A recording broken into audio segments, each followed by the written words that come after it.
حضرت عبداللہ بن حشام رضی اللہ تعالی عنہ کو ان کی والدہ حضرت زینب بنت حمید رضی اللہ تعالی عنہ نبی کریم صلی اللہ علیہ وآلہ وسلم کے پاس لے گئیں اور عرض کیا کہ ان سے بیعت لیجئے۔ آپ صلی اللہ علیہ وآلہ وسلم نے فرمایا کہ یہ ابھی چھوٹے ہیں۔ پھر ان کے سر پر دست شفقت پھیرا اور ان کے لیے برکت کی دعا فرمائی۔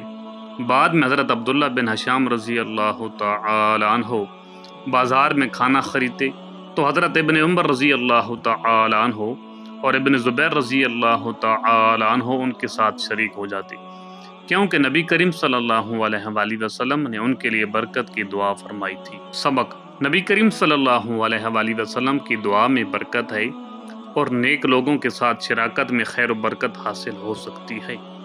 صحیح بخاری حدیث نمبر 2501 اور صحیح بخاری حدیث نمبر 2502۔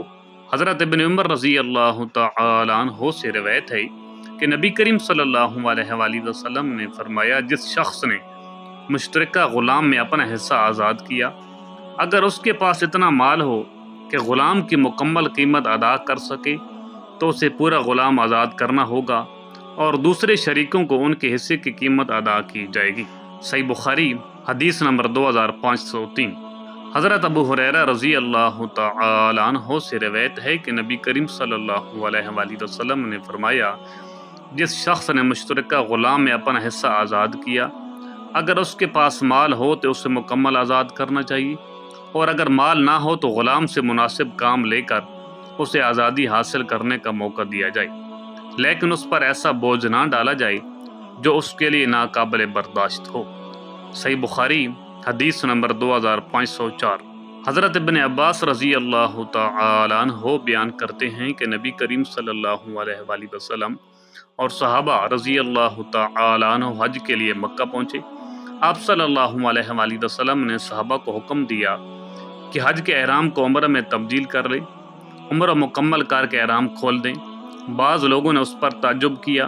نبی کریم صلی اللہ علیہ وآلہ وسلم نے خطبہ دیتے ہوئے فرمایا کہ میں اللہ سے تم سب سے زیادہ ڈرتا ہوں اور اس کی نافرمانی سے سب سے زیادہ بچتا ہوں۔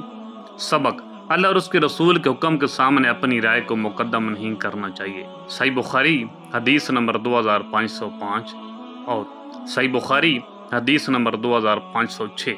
حضرت رافع بن خدیج رضی اللہ تعالی عنہ بیان کرتے ہیں کہ نبی کریم صلی اللہ علیہ وآلہ وسلم کے ساتھ ذوالحلیفہ کی وادی میں اونٹ اور بکریاں تھیں۔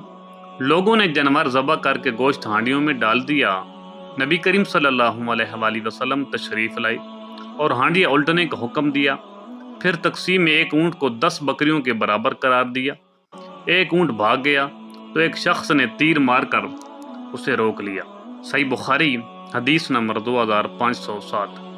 اہم سبق یہ ہے: مال یا غنیمت کی تقسیم انصاف اور مقررہ اصولوں کے مطابق ہونی چاہیے۔